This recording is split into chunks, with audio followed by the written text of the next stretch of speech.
श्री राधे राधे। आप सभी भक्तों के चरणों में कोटि कोटि नमन प्रणाम स्वीकार करें। आइए हम कल के कथा के आगे का प्रसंग सीखते हैं।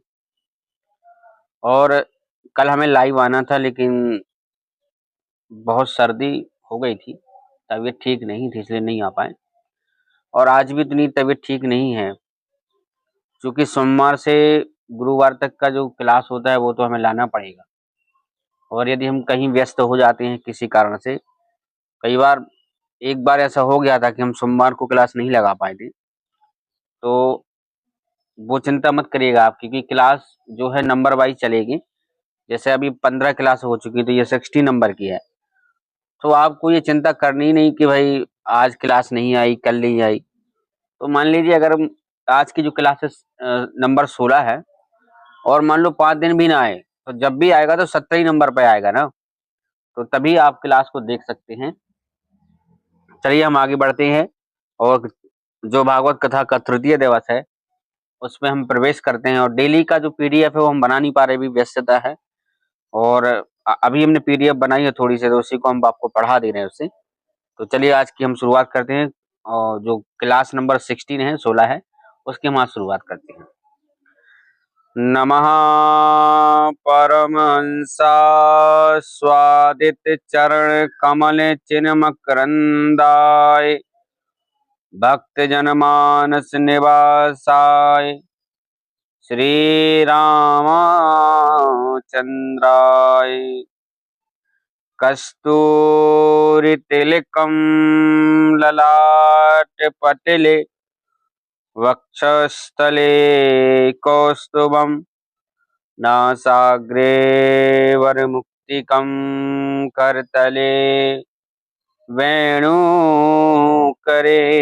कंकिणम् सर्वांगे हरिचंदनं सुललितं कंठे च मुक्तावली गोपस्त्री परिवेष्टितो विजयते गोपाल चूड़ामणि वसुदेव सुतं देवं कंसचारूणमर्दनम् देवकी परमानंदम कृष्णं वंदे जगद्गुरु कृष्णाय वासुदेवाय देवकी नंदनाय च नंदगोपकुमाराय गोविंदाय नमो नमः। ये जो स्तुति है ये कुंती मैया की स्तुति है। मूल पाठ में हम आपको सिखाएंगे सब चीजें। कृष्ण तुदीय पद पंकज पंजरान्ते अद्य मे विशतु मानस राजहंसः प्राण प्रयाण समे कफवाद पित्ते कंठावरोधन विधो स्मरणं कुतस्ते मूकं करोति वाचालं पंगुं लंघयते गिरिं यत्कृपातं वन्दे परमानन्दमाधवम् सच्चिदानन्दरूपाय विश्वोपत्यादिहेतवे तापत्राय विनाशाय श्रीकृष्णाय वयं नमः। भारत के सभी रसिक संतों के चरणों में कोटि कोटि नमन प्रणाम। पूज्य गुरुदेव के चरण कमलों में कोटि कोटि नमन प्रणाम। सभी भारत के रसिक कथा वाचकों के चरणों में कोटि कोटि नमन प्रणाम। बिहारी जी के चरणों में, श्री राधा रानी के चरणों में कोटि कोटि नमन प्रणाम करते हैं। भारत के समस्त चारों धाम, समस्त तीर्थों के चरणों में भी कोटि कोटि नमन प्रणाम करते हैं। भारत की पवित्र नदियों के चरणों में कोटि कोटि नमन प्रणाम करते हैं। आशा रखते हैं कि वो अपना आशीर्वाद हमें ग्रहण करें। और आप सभी भक्तगणों के चरणों में भी कोटि कोटि नमन, जो भी हमारी टूटी फूटी वाणी से जो भागवत सीख रहे हैं। हमने शुरू से ही कहा है कि हम केवल भक्तों के दास हैं। जैसे आप एक भक्त हैं जो सुन रहे हैं, तो ये समझो आपके चरणों की ही दास हैं हम। तो बस आशीर्वाद बनाए रखें इस दास के ऊपर। आइए हम कथा नंबर जो क्लास नंबर 16 है उसको आगे बढ़ाते हैं। जैसा कि हमने आपको कल बताया था कि भगवान के चरणों में यदि मन लगाना है तो 4 कामों पे ध्यान देना चाहिए। जितासनो जित श्वासो जित संगो जितेंद्रियः, ये हमने आपको कल बताया था। उसके आगे का ये प्रसंग है। बहुत ही मेहनत से आपके लिए लिखते हैं और आप आशा है कि आपको अच्छी लगती होगी। चलिए हम आगे की हम बात कर लेते हैं। सुखदेव जी कहते हैं राजन, उसी के आगे का प्रसंग है। मुक्ति 2 प्रकार की होती है, सद्यो मुक्ति और क्रम मुक्ति। सद्यो मुक्ति किसे कहते हैं? सद्यो मुक्ति मतलब होता है सीधी मुक्ति। कुछ भक्त ऐसे होते हैं जो भगवान का नाम गुणानुवादन करके मृत्यु के पश्चात भगवान के धाम वैकुंठ धाम जाना चाहते हैं। उनको स्वर्ग के सुख से, ब्रह्मलोक के सुख से कोई लेना देना नहीं होता है। उनको तो भगवान के चरणों से, भगवान की भक्ति से, भगवान के धाम से ही लेना देना है। तो जो भक्त सीधे भगवान के धाम जाना चाहते हैं, ऐसी मुक्ति को सद्यो मुक्ति कहते हैं। और कुछ भक्त ऐसे होते हैं जो स्वर्ग लोक जाना चाहते हैं, जनलोक भी जाना चाहते हैं, सत्य लोक जाना चाहते हैं, सब कुछ घूमना चाहते हैं भाई, सब सुख चाहते हैं, तब जाकर के भगवान के परम धाम जाना चाहते हैं। लेकिन जो ये क्रम मुक्ति है, कई बार क्या होता है इसमें फंस भी जाते हैं। अगर मान लीजिए कोई स्वर्ग लोक गया, क्षीणम पुण्यम मर्त लोकम विसंते, स्वर्ग लोक में आप सभी जानते हैं कि वहां पर एक प्रत्येक पुण्यात्मा के गले में पुण्यों की एक माला पहना दी जाती है। और जब तक उसके पुण्य का जो बैलेंस रहेगा तब तक माला हरी भरी रहेगी। जैसे ही पुण्यों का बैलेंस खत्म होता जाता है, धीरे धीरे समाप्त होता है, माला सूखती जाएगी और माला टूट जाएगी। तो उस जीव का, उस पुण्यात्मा का जो सुख उसको स्वर्गलोक में मिला है वो अब नहीं मिलेगा। अब सीधे उसको मृत्यु लोक में धकेल दिया जाता है। फिर उसको कर्म करने पड़ते हैं। आपकी बार अगर अच्छे कर्म नहीं हुए तो स्वर्ग थोड़ी जाओगे, फिर बुरे कर्म करने के लिए फिर जन्म लो, फिर नरक भोगो या कहीं दूसरी जगह जाओ। तो क्रम मुक्ति में तो बहुत दिक्कतें भी आ सकती हैं। उदाहरण के लिए हमने आपको नीचे लिखा है, यदि मान लीजिए किसी व्यक्ति को मुंबई जाना है, दिल्ली जाना है, कहीं पे भी जाना है, मान लीजिए मुंबई जाना है, तो अगर मान लो वो फ्लाइट से जाएगा, सीधा मुंबई जाएगा, तो इसका नाम हो जाएगा सद्यो मुक्ति। पर पूरे भारत में घूमते मुंबई जाना चाहता है भाई, 10 बार जगह ट्रेनें बदली और फिर बस और ऑटो बदलते फिर रहे हैं सबके सब। तो इसमें क्या होता है, मान लीजिए अगर आपने कहीं बस बदली और बस कहीं खराब हो गई तो फंस गए कि नहीं फंस गए। तो क्रम मुक्ति में क्या होता है, देर भी लगती है और बीच में फंस भी सकते हैं। लेकिन मुक्ति 2 प्रकार की होती है। क्रम मुक्ति कई भक्तगण जो है, अब देखो किसी किसी को अच्छा लगता है भाई घूमते हुए जाओ, फिर जाओ मुंबई, कई लोग को नहीं, बिल्कुल हम सीधा जाना चाहते हैं। तो मुक्ति 2 प्रकार की होती है, जैसा कि हम आपसे निवेदन कर रहे थे, आपने सुना होगा। सुखदेव जी राजा परीक्षित से कहते हैं, जो भी प्राणी मानव तन पाकर के भी भगवान के चरणों में प्रीति नहीं रखता, ऐसे मनुष्य पशु तुल्य होते हैं, पशु समान। और 4 पशु मनुष्य की बहुत प्रशंसा करते हैं, झूठी झूठी प्रशंसा। कौन कौन से 4 पशु होते हैं? देखो इसमें लिखा है श्वान यानी कि कुत्ता। कुत्ता भी मनुष्य की प्रशंसा करता है। कुत्ता क्या करता है? कुत्ता जो है वो अपने मालिक के प्रति वफादार होता है। और यदि कोई मोहल्ले का भी कुत्ता होगा, आलतू फालतू कुत्ता होगा, उसको भी अगर 2 दिन तक रोटी डाली जाए तो वो भी घर की रखवाली करने लगता है। लेकिन कई जगह आपने देखा होगा, कुछ कुत्ते जो होते हैं आपस में लड़ते झगड़ते हैं, भौ भौ करते रहते हैं। इसी प्रकार इंसान भी कुछ जमीन के पीछे 1 गज एक हाथ या जो भी आपके यहाँ माप चलता होगा, कई बार तो 1 फुट के ऊपर भी कई जगह लड़ाई हो जाती है, तू में हो जाती है भाइयों के बीच। तो कुत्ता जब ये देखता है कि ये छोटी सी चीज के लिए लड़ रहे हैं, तो वो हंसते हैं और कहते हैं बताओ हम में और इनमें क्या फर्क है, हम भी छोटी छोटी बातों में लड़ते हैं, ये भी लड़ रहे हैं, क्या फर्क है उन दोनों में। इससे अच्छा है कि भाई मनुष्य होने का फायदा उठाओ। तो कुत्ता प्रशंसा करता है, झूठी वाली प्रशंसा करता है।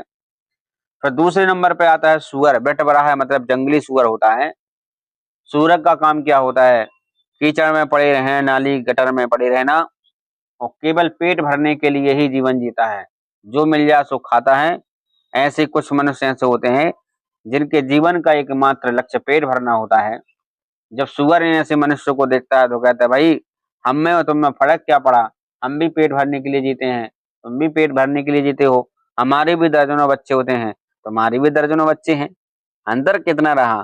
तो जो सुअर होता है वो हंसता है, भाई अंतर इतना है कि हम भजन नहीं कर सकते हैं, लेकिन तुम तो मनुष्य हो भाई, पेट भरना ही जीवन का लक्ष्य नहीं है, कम से कम भजन तो कर सकते हो। ऊंट जो होता है, ऊंट स्वाभिमान में चलता है, अभिमान बस चलता है, कभी झुकना पसंद नहीं करता मालिक के प्रति। ऐसे ऊंट जो होता है देखता है कि भाई हम तो पशु हैं लेकिन तुम तो मनुष्य हो, तो अभिमान किसी चीज का नहीं करना चाहिए। हमेशा अभिमान को छोड़ करके ही मनुष्य जीवन को आगे बढ़ाना चाहिए। गधा जो होता है, गधा क्या करता है, पूरे जीवन भर मालिक का सेवा करता है, सामान ढोता है, ईंटें ढोता है, पत्थर ढोता है, ना जाने गधे के ऊपर क्या क्या ढोया जाता है। लेकिन जब गधा काम का नहीं होता है तो मालिक उस गधे को निकाल देता है, गधा आवारा फिरता है। ऐसे ही मनुष्य में क्या होता है कि जो व्यक्ति, जैसे मान लीजिए माता पिता हैं, जिंदगी भर अपने बेटों की सेवा की, उनको पढ़ाया लिखाया, शादी योग्य बनाया, लेकिन जब समय आया कि उनकी सेवा होनी चाहिए, तब उनके बेटों को लगा कि भाई पिता तो अब समय हो गया, बूढ़े हो गए हैं, इनके पास तो कुछ बचा नहीं है, सब कुछ हमारी शादी और पढ़ाई में लगा दिया है। तो क्या करते हैं, बेटे जो होते हैं वो पिता को निकाल देते हैं, ये तो काम के है नहीं अब। ऐसे गधा सोचता है कि भाई किस काम का मनुष्य जीवन, हम काम के थे नहीं तो मालिक ने निकाल दिया, और ये काम के नहीं है तो इनके बेटों ने निकाल दिया। गधा सोचता है कि कम से कम अपने लिए तो कुछ कर लेते भाई, पूरा जीवन बेटों में लगा देते हो, कुछ तो भाई अपने लिए छोड़ दे। ये जो श्लोक हम आपको सुना रहे हैं, ये भर्तहरि ने लिखा था, विक्रमादित्य जी के बड़े भाई थे, जिनको इनकी एक प्रसिद्ध रचना जो है वो वैराग्य शतक, बहुत अच्छी रचना है। और उनको वैराग्य हो गया था, किस बात से वैराग्य हो गया था, कहानी हमने सुनी होगी, और नहीं भी सुनी है तो हम किसी जगह प्रसंग में सुना देंगे इस कहानी को, या भी मौका मिलेगा तो हम सुना देंगे।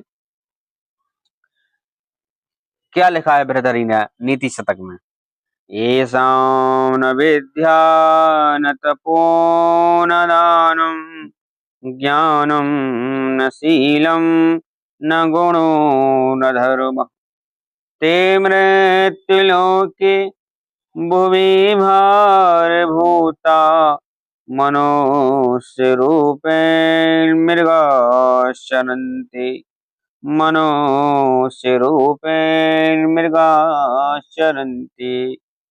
ऐसे व्यक्ति जिनके पास भैया ना विद्या है, न तप कर सकते हैं, न दान कर सकते हैं, न शील है, उनके अंदर ठंडकपन भी नहीं है, थोड़ी थोड़ी बातों पे गुस्सा आ जाता है, ना कोई गुण है,